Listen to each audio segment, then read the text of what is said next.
I felt bad for all the English actors in this, to be honest. Everyone is the broadest, wackiest stereotype you've ever heard of. Hey, jubbly, boy! Yeah. Cheerio! There's a character named, Jerk-a-lot in this? It just feels like that's a placeholder till they come up with the real name. Jerk-a-lot? Everyone's a wacky idiot! Hey, don't get your knickers in a twist.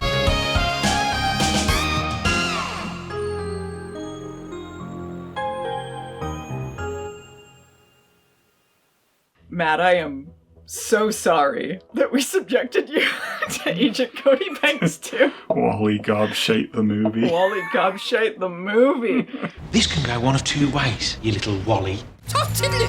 Top tiddly! All some arse and get to your class before I have you expelled. This is the worst of British written by Americans bullshit. It seemed like there was a period around this time where they were like, what if the sequel was set in England? And it's crazy. The cultural difference. I look like a fool. You have to open your mind to other cultures. This country blows. Cue up London an equivalent. They couldn't afford London Calling, the most overused song. We went to London song. Yeah, they couldn't afford that one, so they did London Calling at Home.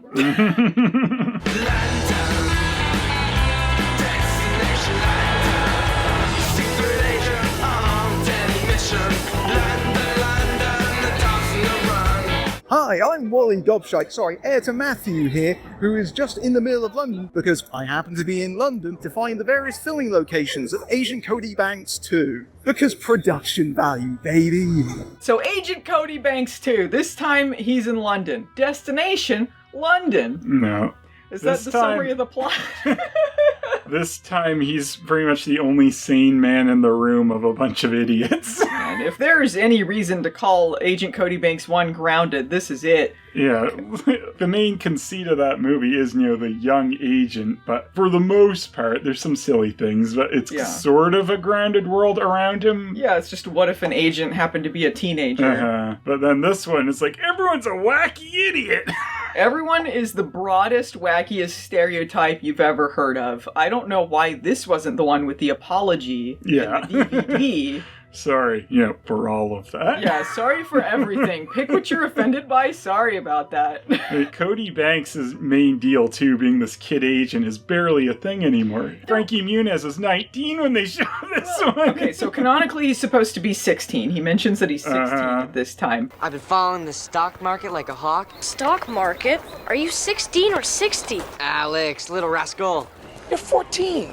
16. There's no reason story-wise for it to be this kid agent. Because in the first movie, they needed a kid agent because they needed someone to get close with the daughter of the scientist that they wanted to find out the information from. But in this one, the fact that they've sent him in makes no sense. It's his detriment. Actually counterintuitive. When they could have sent in any other agent, had them pose as any other person, it doesn't have to be a student because all he has to do is get to the grounds where this guy lives, where they think this rogue CIA agent is going to go. They already post his handler as another undercover person in there as the chef. He was doing the thing anyway. All right, broad strokes. There is a rogue CIA agent named Diaz who runs this summer camp cover for the child CIA agents, but he is turned against the government because he has stolen plans for a mind control device, and he's got to meet this guy in England who knows how to build this mind control device, and then they're going to use that at a summit with all the world leaders to take over. So Agent Cody Banks has to go undercover at this music school that the other guy owns so that he can see what's going on with those guys. But it makes no sense. I don't know why he's there. And the guy, the one who stole the plans, since he was working at the CIA agent summer camp, he knows Frankie Muniz. He knows his face, and that comes up later because they bring him up on footage, and he's like, oh yeah, he's not a music student, he's a CIA agent. It's like, That's one of the musician kids staying on the estate. Banks. You know him. I know he's no musician. He would know who he was knows immediately, and he was specifically there to spy on him. So we're going to put you in there with a compromised cover because they know who you are. Yeah, he knows who he is, and it's not just some kid at the camp. It's one he interacted with regularly. He was the one he told to be the leader of the secret mission, because when they send in a whole, SWAT team to go take out Diaz pretends that this is some sort of training mission and that they have to protect him at all costs and says that Frankie Muniz is the leader. And they take them all out, and then they decide, oh, a big SWAT team didn't work, so let's send in one stupid foot that messed us up in the first place. Yeah. By the look of things, I'd say just beat your little getaway simulation. Getaway simulation. That was the real deal! Life is unfair. All of this was shot in the UK, but the guy who plays Diaz in the place that was supposed to be Seattle is from the UK. So he's Welsh, right? He's Welsh, yeah. So it's a Welsh actor doing a tenuous American accent. Right through to learning about America and her so-called friends. Who at one point is mockingly doing an English accent, which is about as bad as his Welsh trying to be American accent. Rather marvelous, don't you think? Rather marvelous. It's pretty bad. Yeah, he hits some levels there, though, when he does that. Whoa! I don't know. When we first watched this, I'm not familiar with this actor, but from the first line, I'm like, oh, so he's trying to do an American accent, is he? And I thought maybe that was part of it. He's secretly Welsh or English or whatever, and he wasn't. Mm-hmm. He was just doing an accent badly. Remind me a bit of Doug Bradley trying to do his accent in Wrong Turn 5, I think it was. Oh, man. They had similar vibes, those two. Yeah. I have been doing this for 30 years, and I have never had to move. I worked for the CIA for 20 years. 20 years. They were going to bring in the director of the first Agent Cody Banks, but he wanted too much money for it. His budget was too high. So they brought in Kevin Allen instead, who wanted to prove that he could do a popcorn flick and not just indie fare, which is typically what he's done. And boy, you could tell this is someone who is not skilled in comedy. There's an art to it, and it feels like someone who does indie movies trying to kind of imitate what they think a popcorn kid flick would be. Because nonsense happens, and they're like, let's just have people mug, I guess. Yeah.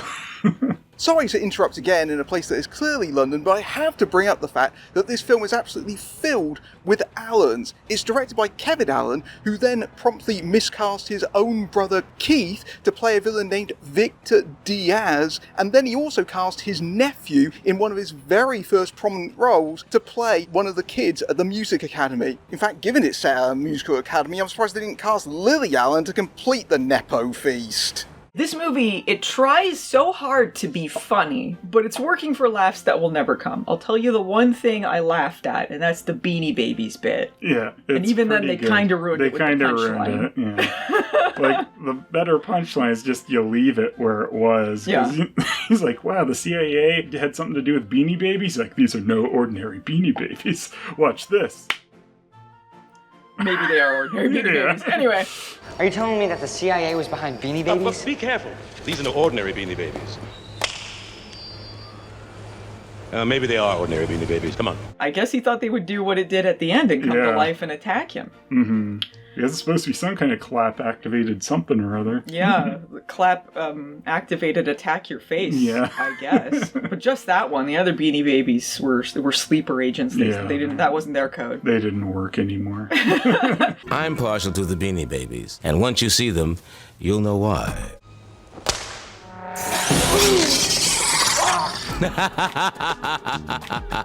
I'm standing outside Canary Wharf Station, which is where they filmed the scenes of Cody in the underground CIA base. That's actually based in there. So I can roughly say that I've been in the same spot where Keith David was attacked by a Beanie Baby. I don't know if that was a bit of product placement, but there certainly was a lot of product placement in this film. VideoNow had their time. VideoNow, yeah. Woo! It's like, thanks for putting your first movie on our platform. Like, the only movie, maybe. Don't worry, this movie will not be coming out on VideoNow. It'll have some special features. Yeah. Available on VideoNow, behind the scenes on Agent Cody Banks 2. Hey, is that my VideoNow? You can have it.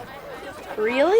Yeah. Is that my VideoNow player? Oh, you can have it. Yeah, Why'd you bring it up then? Just to say VideoNow? The most dated product placement, I think, of in any film. I guess. Whitney Spears. She's the bomb. Is she not? I guess. All the other stuff, they had Mentos and Pepsi and like your usual suspects. Mentos played a prominent part in this. A bit nonsensical, but it was in many scenes. Mentos, the explosion maker. Mentos? Doubles as a small explosive device. Stick a gum, right? No. No. Come up against a lock you can't pick? Just lick. Stick. Hasta lasagna, don't get any on you. Unfortunately, if you accidentally eat one. Just don't chew it. They establish early on with their new Q, their English Q, who is just perhaps the hammiest actor in the entire film, I would say. Like, why is he in the middle of some kind of attraction? Yeah. One Did of we the go to that many attraction? It's a real dungeon attraction, right? I don't know, maybe. It We went to certainly ones looks like like that. I don't know if we went to one that had a little boat ride, but Yeah, I don't know. we went to some similar ones. Yeah. Yeah, one of their many dungeon-themed attractions in London. But he's a part of this attraction, but also he has to work on gadgets in the meantime. Things that just happen just for comedy set pieces, but they're not really funny. And yeah, he's given him some explosive Mentos. You lick it and stick it and it explodes. And this sets up a hilarious joke later in the movie where Hannah Spearritt eats the Mentos, but it's not one of the explosive Mentos, but Frankie Muniz thinks it's a Mentos and throws it out the window. And somehow that does not blow his cover immediately. Fire in the hole! Just pretend he isn't here. Life is unfair. And then they use it later in the He'll movie. blow himself later. Blow himself later. Yeah, it's used later to blow himself, but it doesn't really make sense because they're trying to get this mind control device out of his mouth. It's a tooth. They put them inside their teeth, and so they just cut a little piece of it, and I guess that doesn't make it explode for some reason, and then blow it out of his mouth, and he's fine. But then later in the movie, they're kicking and punching and pulling with their hands. Yeah. You can reach in and pull it out. Apparently it's the silliest thing. It's like, oh, they'll come out like over a sneeze, but we're gonna blow your head off, maybe, Frankie Muniz. Oops. Fire in the hole! What are you, nuts? A whole Mentos could blow his head off! Maybe it works with the same rules as in Face Off, the microchip on the throat that makes his voice sound weird. He's like, oh, but if you sneeze, it'll set it off. But you could get punched a bunch of times. It only happens when it's plot convenient. Yeah. It's a capital crime to try to kill the next big boss of the FBI. Yes, the penalty. What? The penalty is death! Ah! Shoot him! Honey, don't listen to him. Hear my voice. I'm your father! That famously was a placeholder plot device in that movie. Like we never came up with anything better, so it stayed in. So it stayed in and no one questioned it. We thought it would get replaced, but no. I feel like there was a lot of stuff in this movie that was also placeholders that never got changed into something else. The whole movie. The whole movie. Hemp plot, do not use. Oh, let's use that. There's a character named, Jerk-a-lot in this? It just feels like that's a placeholder till they come up with the real name. Jerk-a-lot? Sir Jerk-a-lot, would you indulge me for one moment, please? Led by our distinguished conductor, Sir Isambard Jerk-a-lot. Sir Jerk-a-lot, I'm sorry, Yes, you're honoured to be in my presence. I know writers who use subtext, and they're all cowards. This movie also was being scripted as they were filming it, so I do think there were some parts like, I'm just gonna call this guy artsy-fartsy whatever, and then I'll come up with a real name later, and then it didn't happen. Yeah.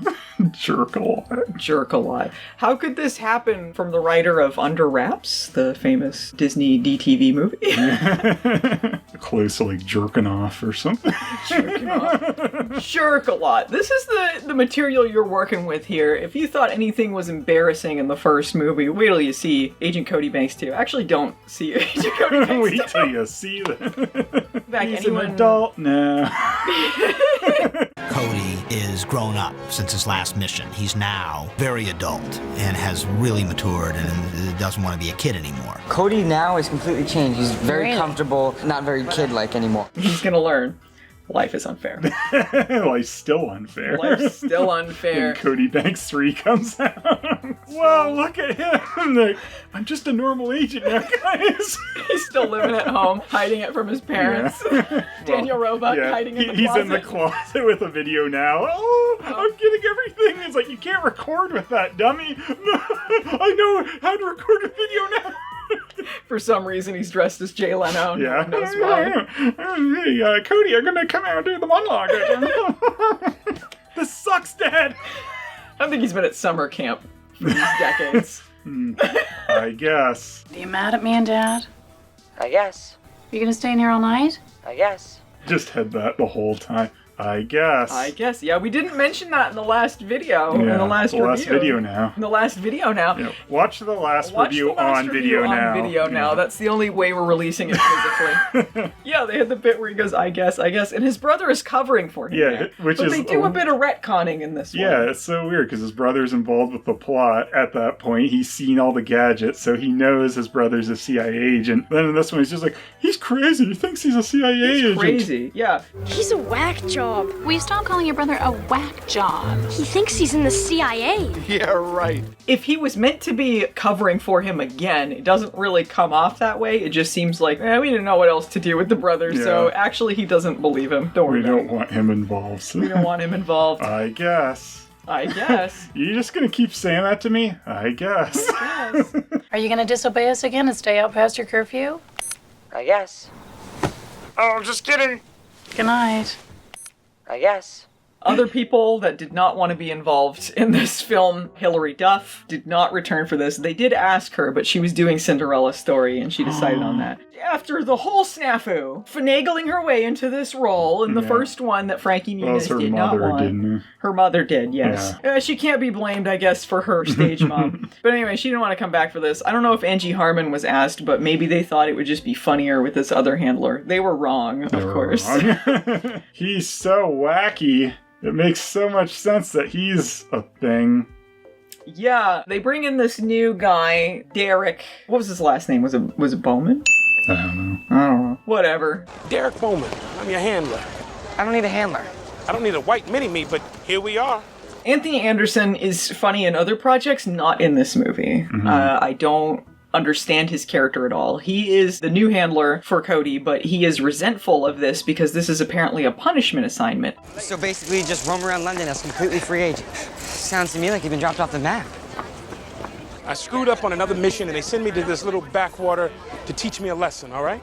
A punishment assignment into London where he has his own personal driver. Well, he's another agent as well. Yeah, but this guy drives him around. It seems like a very cushy assignment. It's a main city where he has his driver, and also he's getting put on this main assignment where there's this mind control thing going on, and he's still like, can I get taken off this crap assignment? It's like, what are you talking about? You're on the main thing! You're in a nice city! Shut up! This involves stolen mind control plans to create a mind control device to take over the world that they think is a credible threat led by a rogue CIA agent who knows all the in and outs of their agency. The best they could send after me is a boy and an overweight agent who's on probation. Let's send in the kid who bungled this in the first place and have someone handle him. It's a punishment assignment, and he's really bad at what he does too. It's not just that he's being punished for whatever he did before. It's that he should be on a real punishment assignment where he's assigned, to some actual backwater town instead of, the heart of London. The first thing he does when we see him, he's got a sign that says Agent Cody Banks CIA. And he's like, oh, I twisted it on its head there or whatever, like, double bluff. It's called the double bluff. No way in the world somebody's gonna think a kid like you works for the CIA. But why do you need to bluff anyone? You just put his normal name on there. But he continually does this through the movie while Cody Banks is like, why are you so stupid? This is just a continuing thread of the movie I guess you're supposed to laugh about. Yeah. But it never happens. This guy is woefully inept. At one point, he's wearing this Nigerian outfit as part of his undercover summit outfit. And then people are like, oh, why is he wearing that dress or whatever, making fun of it. But there is a student in this class who is wearing that through the whole movie up until that point. So why is that suddenly a weird thing for them? Yeah, because one of the other students also mistakenly calls it a dress. And they're like, what? Nice dress, Derek. In Nigeria, this is not a dress. Actually, it's called a boba. What is the pastry chef doing here? Why is he wearing a dress? It's not a dress, it's a bobo. The Alfie Allen student, by the way, Alfie Allen, became famous later in Game of Thrones. He plays the German whatever in this. I don't know, what did he play? The German whatever. What instrument did he play again? Was he drums? Oh no, the war, what is it good for? The war, what is it good for, guy? Johann Bergkamp, double bass. Peace. He doesn't do that much in the movie until the very end. Suddenly they decided, like, he's the guy who's going to be singing the, like, climactic fight song.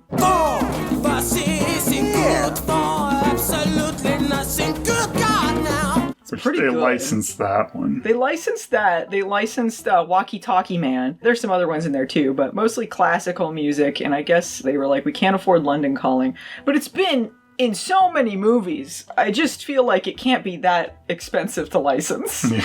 What was the instrument Cody Banks was supposed to play? Clarinet. Clarinet. But then they give him the self-playing one, but apparently he doesn't know that up until the point that they're all like, hey, we haven't actually seen you play that. Can you do it right now? And he's like, oh no! Cody Banks is the only member I've yet to hear play a solo.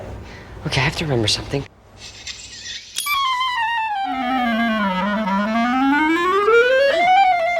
Why would they not inform him they gave him a self-playing clarinet? That was a big problem for him, that he didn't actually know how to play clarinet, because apparently they thought he could, but it turned out he just pretended that he could to get chicks. Well, it's a good thing you play the clarinet. I don't play the clarinet. Your file says you were in a school band for 3 years. I fake playing the clarinet to meet girls. Faked it for 3 years, you can handle it for another couple of weeks. I guess this is tying into the first movie. Yeah, he's really bad at getting always chicks. lying, and they think he's good at something that he's not. Yeah, but they don't tell him about the fact that it's self-playing clarinet, which it's part of his cover. It's a huge part of his cover that he's supposed to be able to play the clarinet at this level. Mm-hmm. And they don't tell him the thing that they did to solve that problem. Yeah, what? I don't really play the clarinet, but that's not a big deal, right? Those musical geeks, they're gonna eat you alive. No pressure. In the first movie, Angie Harmon was annoyed because she knew what she was doing, but she had to take care of this kid who kind of bungled stuff because he was a kid. In this movie, all of the adults are failing him as he's just trying to make his way through this movie. Yeah. Which spying is unfair. Spying is unfair. Every time you turn that on, you risk blowing your cover and putting yourself and all your men in danger. Nah.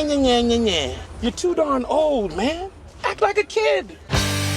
Life is unfair.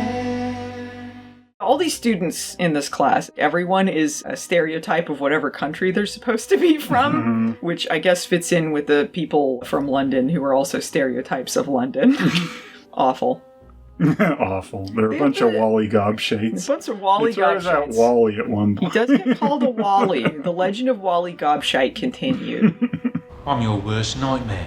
A limey. With a badge. What with a badge? Listen, this can go one of two ways, you little Wally. It's all bad. It's all... They have the you one... talk about his replacement girlfriend, S Club 7. Yeah! Hannah Spearritt, famous for S Club 7, later Primeval. She's another student at this academy, but then it turns out she's another undercover agent for the UK. She's part of Scotland Yard, but she's like a covert ops team or whatever. Yeah, apparently. Yeah. Canonically, she's supposed to be a little older than she's playing, right? Because she was 24 at the time anyway, but like the character's also supposed to be a little older. Is she? I thought she's supposed to be younger to fit in with these kids. No, I think she just looked young, because I think at one point she says, I'm not a kid or something, but maybe she's just defensive about it. Maybe. I'm British intelligence. No wonder all the malls are empty. They got all you kids working undercover. I'm not a kid. Maybe in the UK they're like, we want actual adults, and we're not going to train children to be CIA agents or even the equivalent. Yeah. Tell me a bit about your character. She's a 16-year-old English girl. They like each other, but they don't flirt massively. I will say Agent Cody Banks 2 was less horny than the first Agent Cody Banks. Mm-hmm. And that's something in its favor. We had to deal with less horny jokes. Yeah. It's pretty good. One of the weirdest things though is like when Cody Banks gets brought into Hannah Spearritt's office, she turns around and somehow she already has her legs up on the desk for some reason. Like, what? They do the crotch shot that Sharon's Basic Instinct.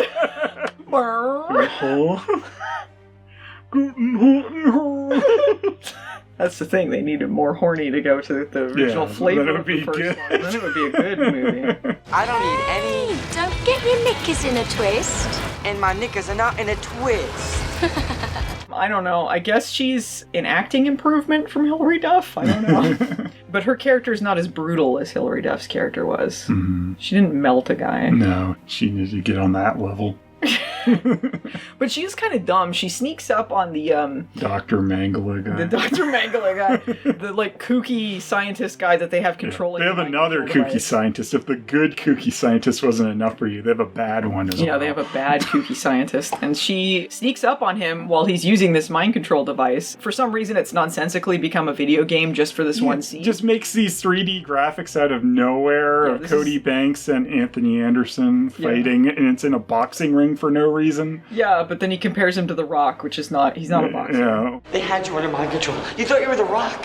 Why didn't they put it in a wrestling thing instead if they wanted to do the Rock comparison? You know The Rock, known for acting like Frankenstein. Yeah, and being a boxer. She sneaks up on this guy, and she could get the jump on him easy because he doesn't notice her, but she has to stop and like make a crack about him being too old for video games, and then wait for him to go, oh, and then get up. She had all this time, instead has to waste it. She should have just taken him out. Yeah. A little old for video games, aren't we? It extends it a little bit. It's not like he's that much of a foe for her, but it's like, why didn't you just karate chop the end? It would have been just as satisfying. In fact, less annoying to watch than what we had to. Dumb comment, too. You're too old for video games. Like, whatever. What you need is to be playing on a video now, like all the adults. Here you go. Ding! He's mind controlling via video now. Yeah. They were going to do that, and then video now is like, no. We need to have good representation in this movie. We don't want people to think we're a mind control device, okay?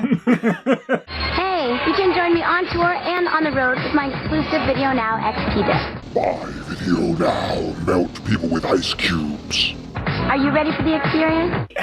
They keep adding things in there. Like, at one point, Duncan and Derek, that's the, or not Duncan and Derek, Duncan and Diaz. Duncan and Donuts. Duncan and Donuts. Duncan and Diaz are in an elevator going off to do their evil business, and then they add a fart noise, because that's funny. A data fart. A data fart.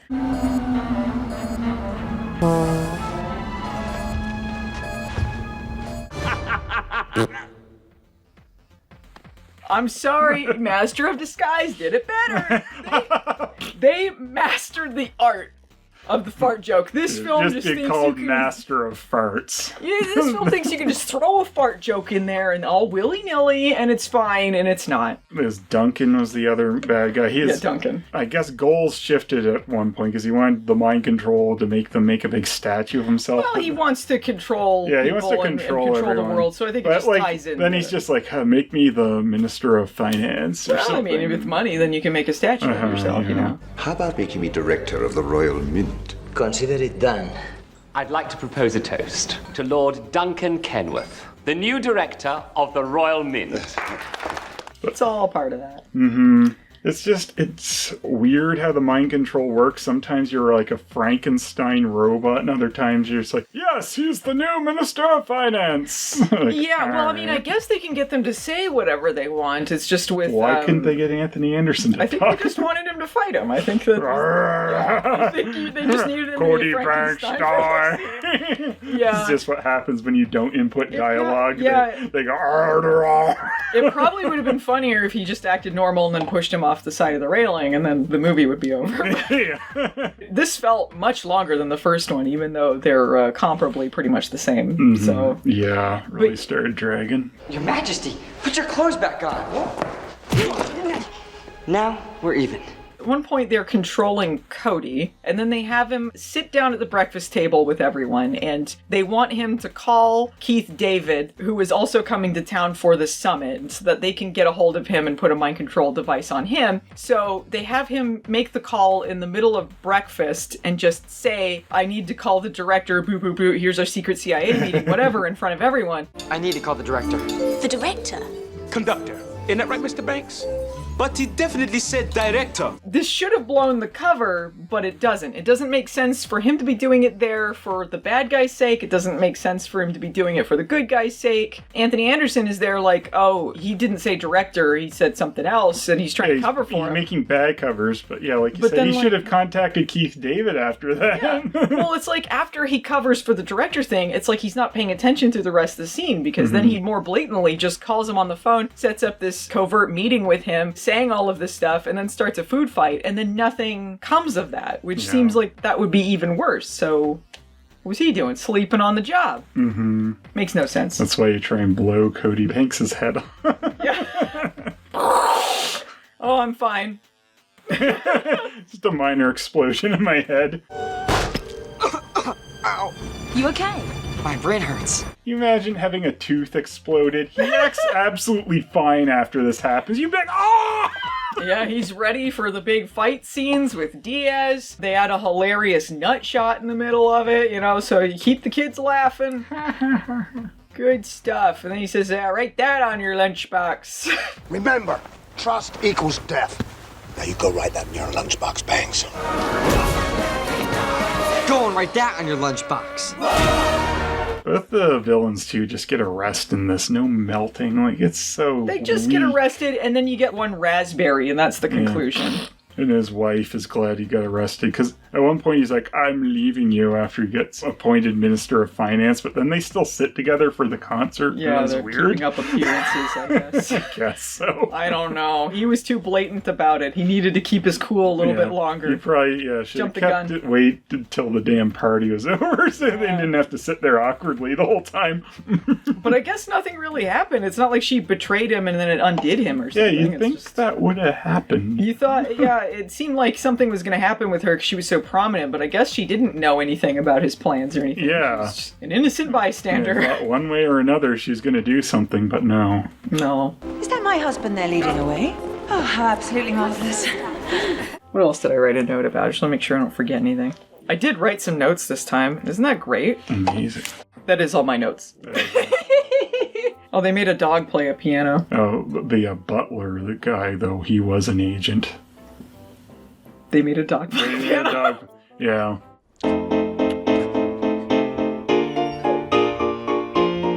That's amazing. You don't get it. A dog played a piano. It's not as good as Keyboard Cat. Let's not go crazy. Dog played a piano.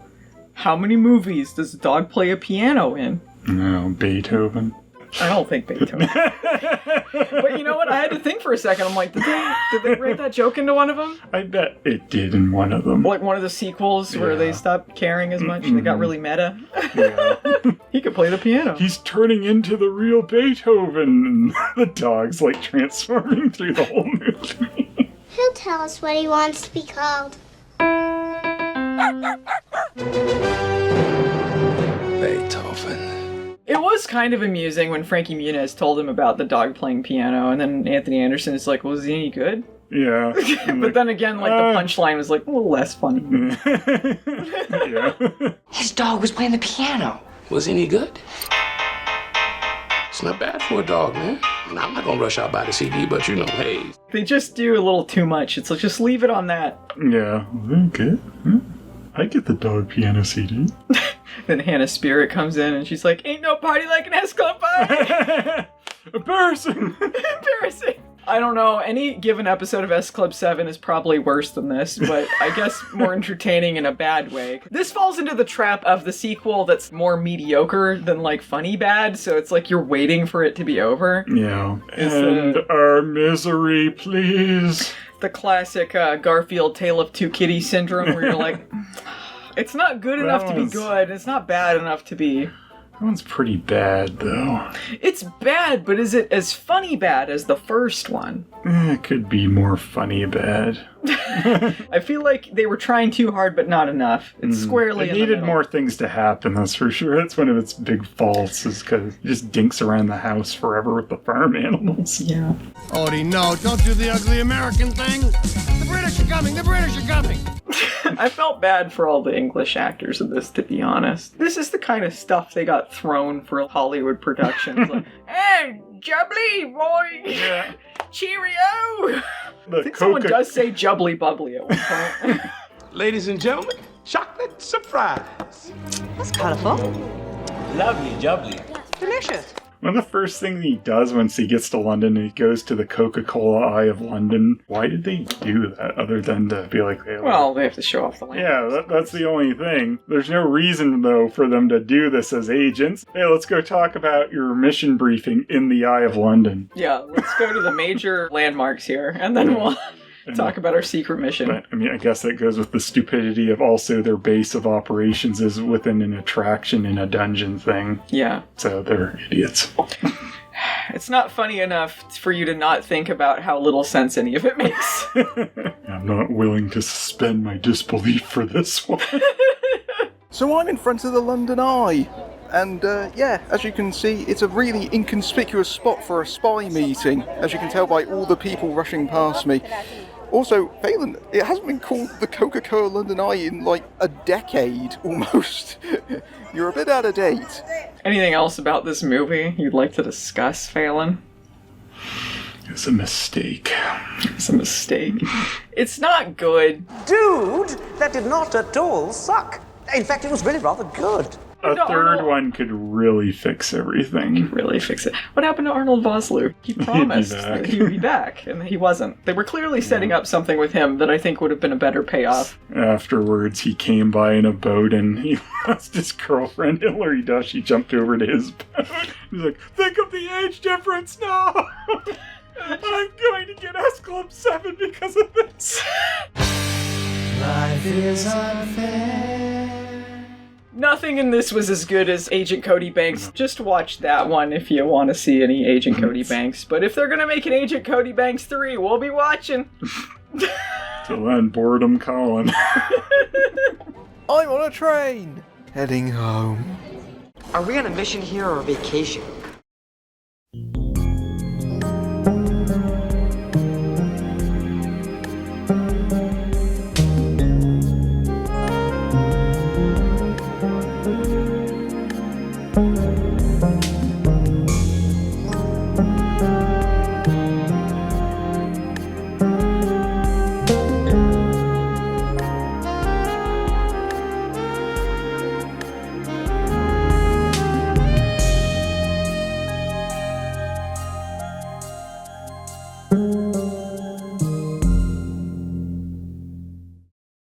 Alright, do a thumbnail for Secret Agents. Secret Agents. That's it. We're secret agents. That's what they do. What's Secret Agents at Home? That's the vibe of this movie, isn't it? Is this okay, YouTube? It's not a real gun. He's not responding quite correctly.